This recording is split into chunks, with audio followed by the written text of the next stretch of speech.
Surprisingly, over 90% of viewers haven't subscribed yet. If you're enjoying the content, hit that subscribe button. It motivates us to keep creating and helps us never miss an upload, and I heard the laugh through the kitchen window before I saw either of them. It didn't belong in our house. It floated up from the patio like a balloon set loose by a careless hand, bright, light, and designed to be seen. I set the mug in the sink and waited. The rosemary bush brushed the fence. The kettle ticked as it cooled. Then came his voice, smooth as a showroom floor. "You know I don't try," Nolan said. "I choose." My wife answered with that same practiced sparkle. "Even my boss's nephew tried me," she giggled, as if the line were a prize she'd won. "My name is Sam. I make maps out of messy systems, shipping routes, inventory networks, plans that hold when storms knock out bridges. Domestic life suits that temperament. Love, after all, is a set of repeating tasks done with care." But the laugh outside didn't sound like care. It sounded like a stunt. I wiped my hands and stayed very still. Through the glass, I saw Nolan lean on the railing like he owned it. He had the easy confidence of a man used to stepping into rooms where other people had done the work. He wore that posture at my office too. Victor's nephew, the prince of almost. Victor, my boss, believed in checklists and early mornings. Nolan believed in applause. The patio door slid open. Lila walked in first, smelling faintly of mandarin and rain. Nolan followed with a grin he saved for lenses. I picked up a banana and peeled it slowly. "Morning," I said. "Morning," she chimed, a little too bright. Nolan flicked 2 fingers off his brow and asked if he could take the last croissant. I told him to enjoy it. He left after a few minutes that felt longer than they should have, promising to text Lila about fabric for the gala. When the door shut, she chose a tone meant to make the nonsense harmless. "He's ridiculous," she said, rolling her eyes for effect. "Expensive ridiculous," I said. "Your friend Bree claims he tips in compliments." She snorted, relieved I hadn't pounced. "He'll calm down when the event is over." I let it sit. Quiet can be a tool. I use it at work to hear where the leaks are. That night the bed felt crowded by absence. I turned a page and found myself reading the same sentence 3 times. At 2 a.m, I opened my laptop and created a folder called Personal. Inside I typed a list titled If. If this was foolish flirting, we'd go to counseling. If it was more, I would leave with dignity. No speeches, no scenes, just a route. In the morning, I told Lila I had an early audit and drove instead to an office that smelled like lemon oil and pine sap. I had chosen the lawyer for 2 reasons. His reviews called him methodical, and his tie knot sat perfectly centered, proof of a man who glanced at mirrors only to confirm nothing was crooked. "Tell me in facts," he said after we shook hands. I told him enough, the patio laugh, the nephew's soft brag, the way small things at home had changed, lipstick for the mailbox, perfume for the grocery store, a new lock on her phone after 7 years of none. He did not nod with sympathy. He made a short list and pushed it across the desk. "Bank statements, titles, insurance, any prenuptial agreement?" "No prenup," I said. "We were young, confident." "Then we'll be careful," he answered. "My name is Daniel. If this ends, let it end the same way you move freight around a washed-out bridge. Calmly, on time, with records." At lunch, I watched Nolan hold court in the break room.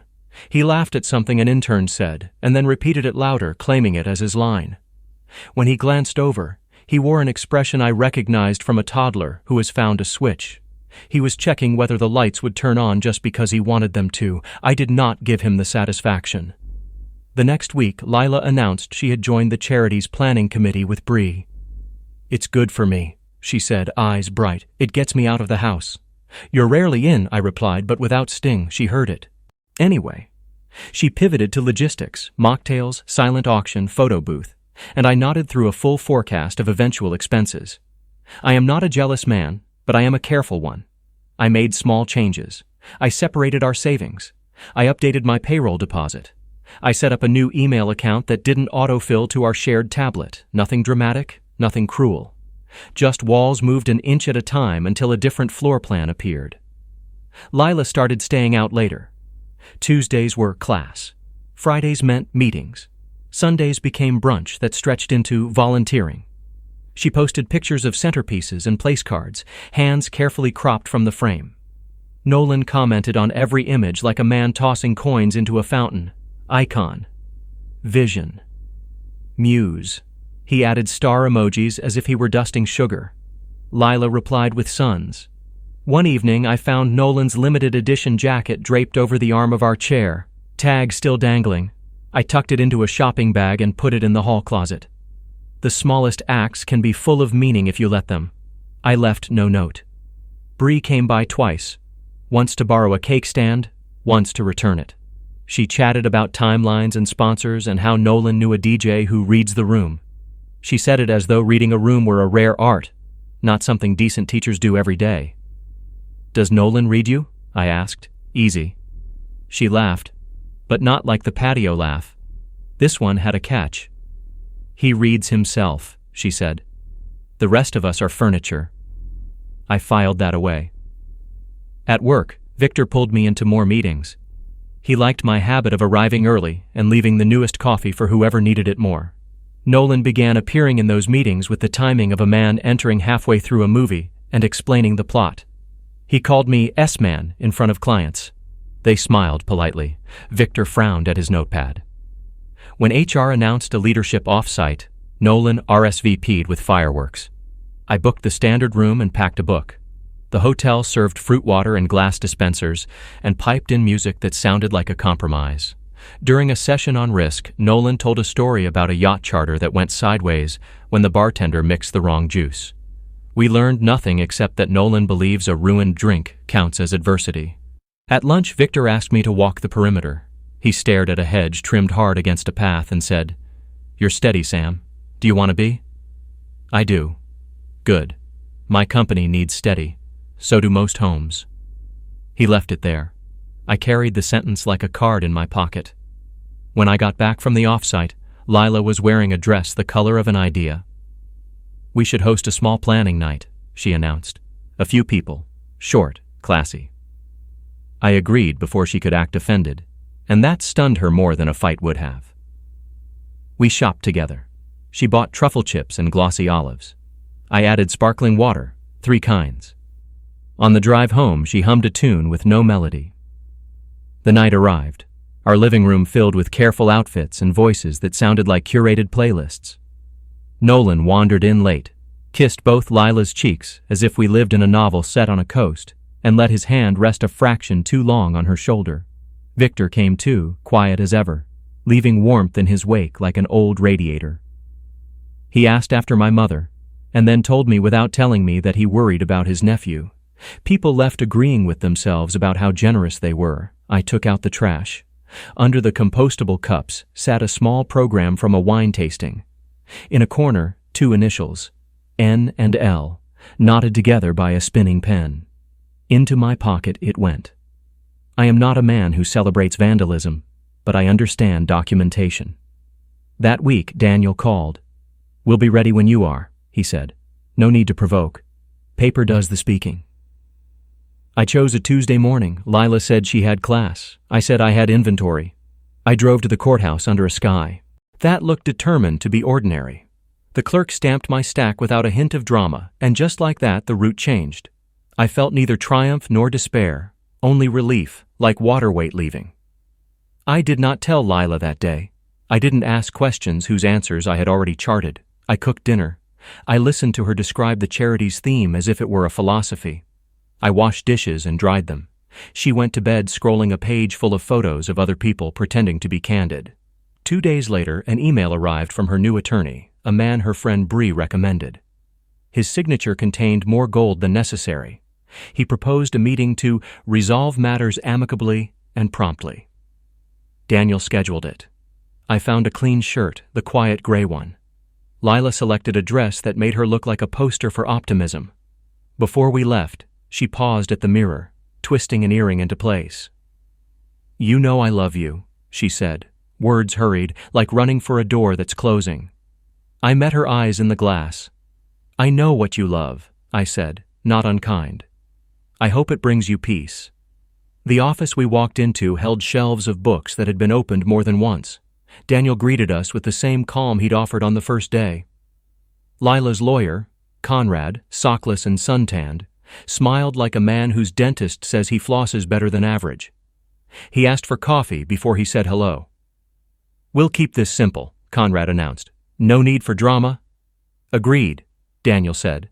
He opened a folder and aligned a single sheet at the center of the table. I didn't recognize it. I only recognized the way Daniel's hands grew absolutely still, the way water looks when wind drops. Conrad leaned in, mock bored. His eyes flicked across the lines. The tan faded from his face as if dimmed by an unseen switch. He swallowed hard and glanced at Lila, then back to the page, as if hoping the words would rearrange into something more convenient.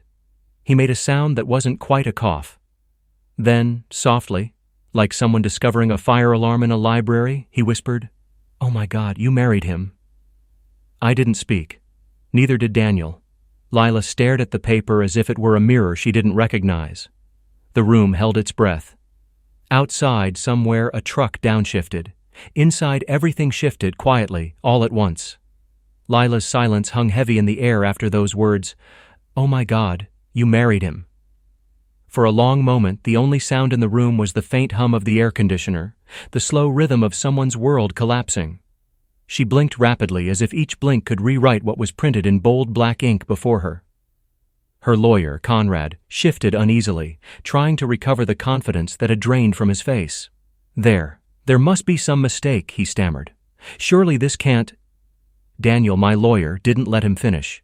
His voice was calm, almost kind. "There's no mistake. The record is official. Filed in Clark County, Nevada. No annulment, no dissolution. The marriage stands." Lila's hands trembled as she reached for the paper, her manicured nails tapping against the table. "That was years ago," she whispered. "We were drunk. It was just a silly night. It didn't mean anything. He said it was all taken care of." Her voice cracked like old glass. I watched her eyes flicker between the paper and me, searching for the version of me that would forgive her, that quiet man who once fixed every mess. But that man had walked out the day she giggled on our patio. Daniel adjusted his glasses. "Legally, that silly night makes your marriage to Mr. Hart invalid. You can't be married to two men, so while Mr. Hart's filing for divorce is polite, technically there's nothing to dissolve." Her mouth opened, but no sound came. A flush spread from her neck to her cheeks, color blooming like guilt that refused to hide. I didn't gloat, I simply sat there, watching a truth she had built her life upon unravel. Conrad cleared, his throat fumbling for professionalism. "This changes things. We may need to confirm with the county records, but if this stands—" Daniel slid another paper across the table. "Already confirmed, Mr. Drew. Certification attached. Your client's oversight is well documented." Conrad swallowed hard. Then this whole proceeding is unnecessary," Daniel said smoothly. "My client doesn't need to divorce someone he was never legally married to." Lila looked at me then, eyes wet, mascara trembling at the edges. "Sam, please. You can't just end it like this. You know I never meant—" I raised a hand gently. "I'm not ending anything, Lila. It was never real, remember? Not legally, not honestly. You made sure of that." She flinched as if my words had weight, and maybe they did, because the truth wasn't loud or cruel, it was simple, and simplicity hurts more than shouting ever could. Conrad fidgeted with his pen. "Mr. Hart, if I may, what do you intend to do now?" "Live," I said, calmly. The meeting ended without ceremony. No slammed doors, no fiery speeches, just the sound of paper being gathered, of futures folded away neatly.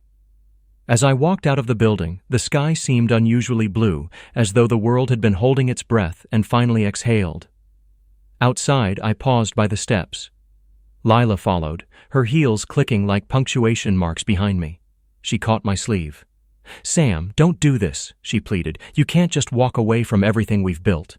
I turned. "Everything we built, or everything you built with lies?" Her lips quivered, and for the first time she didn't have a defense. "It was a mistake," she whispered. "I thought it was gone. Nolan said—" "Nolan says a lot of things," I interrupted softly. "And you listened. You always did." Her eyes welled again. "Please, Sam. You loved me once." I nodded. "I did.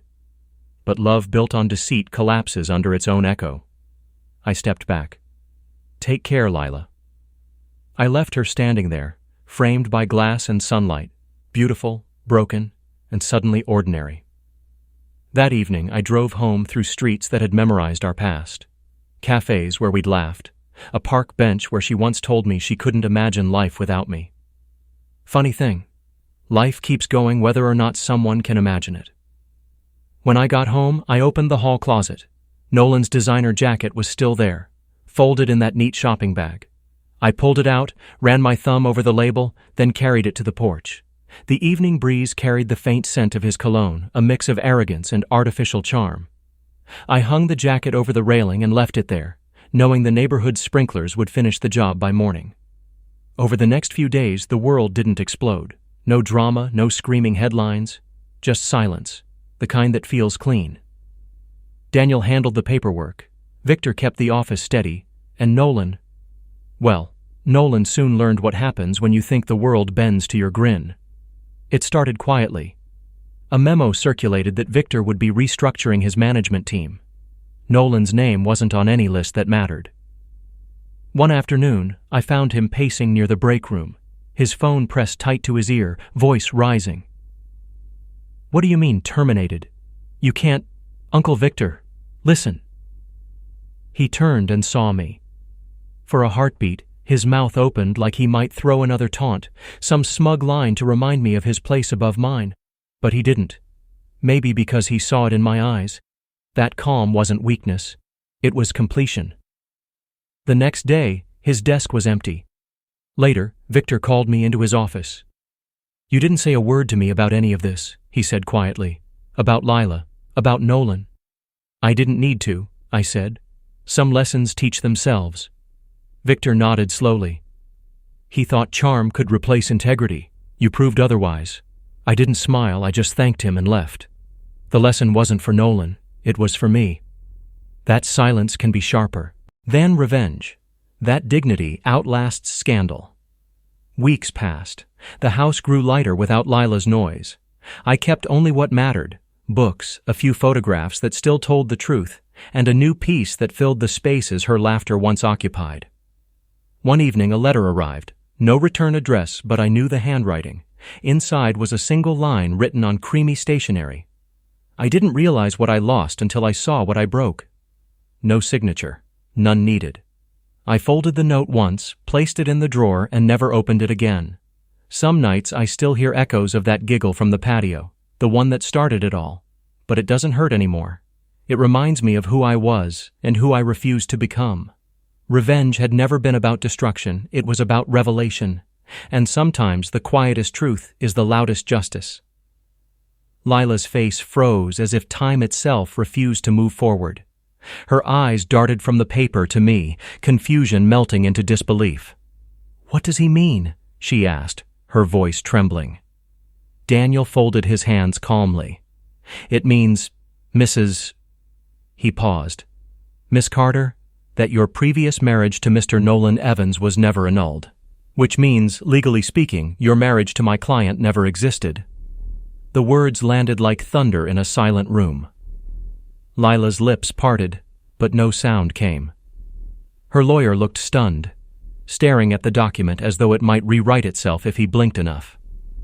"That can't be right," Lila whispered. "It was a mistake. We were drunk. We didn't even..." "Nolan said he took care of it." Daniel nodded patiently. "He didn't. Nevada records are quite clear. You and Mr. Evans were legally married. There's no record of dissolution. My client, Mr. Hart, has been nothing but lawful and patient. You, however, have been living in a lie." Lila's eyes widened. Her voice cracked. "Sam, please. You have to know I didn't mean for this to happen. It was before us. It didn't matter." I met her gaze quietly. "It mattered the moment you laughed about him trying you." Tears filled her eyes. Her confidence, the one she wrapped herself in like perfume, had evaporated. "I didn't love him," she said weakly. "You didn't love me either," I replied. "You loved the idea of being adored." Her lawyer, pale now, closed his folder slowly. Well, he said, clearing his throat, there's nothing to negotiate. If this marriage wasn't valid, then we're done, Daniel finished smoothly. No divorce, no alimony, no settlement, just clarity. Lila's composure cracked. Sam, wait, please, you can't just walk out after everything we've... I stood, adjusting my jacket. We never had everything, Lila. We had a performance, and the curtain just fell. I left without slamming the door, that was the point. Revenge didn't need noise, it just needed truth. Outside, the sun was warm, the world moving on like it always does. I took a deep breath, feeling lighter than I had in months. Behind me, I heard a faint sob echo through the glass walls, but I didn't turn around. That sound wasn't my problem anymore. Later, Daniel walked beside me down the hallway. You handled that well, he said. Most people would have wanted a scene. I already lived one, I answered. Now I want peace. And peace, it turned out, wasn't found in winning. It was found in walking away from a lie without taking a single piece of it with you. When I reached the parking lot, I looked up at the bright sky, smiled once, and drove off, quietly, calmly, finally free.